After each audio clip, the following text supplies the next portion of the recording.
আমার কাছে কিন্তু বাঙালিদের সেকেন্ড হোম মানেই কিন্তু পুরী। তো সেইখানে এসেছি, আর সকালবেলা সমুদ্র সৈকতের সুন্দর মনোরম দৃশ্য তোমাদের সাথে শেয়ার করবো না তা কী করে হয়। তাই ভাবলাম আজকে সবার প্রথমে সেটাই তোমাদের সাথে শেয়ার করে নিই।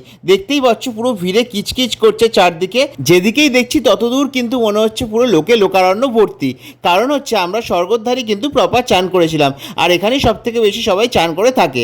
তারপর চান করে আমরা সোজা ফ্রেশ হয়ে চলে এসেছিলাম আবার সেই 13 পার্বণ রেস্টুরেন্টেই। তো আজকে আমরা আসতে একটু দেরি করে ফেলেছিলাম, কারণ চান করতে এতটাই মত্ত হয়ে গেছিলাম যে ভুলেই গেছিলাম কখন 3টে বেজে গেছে। তাই তাড়াতাড়ি ফ্রেশ হয়ে চলে আসলাম এইখানে।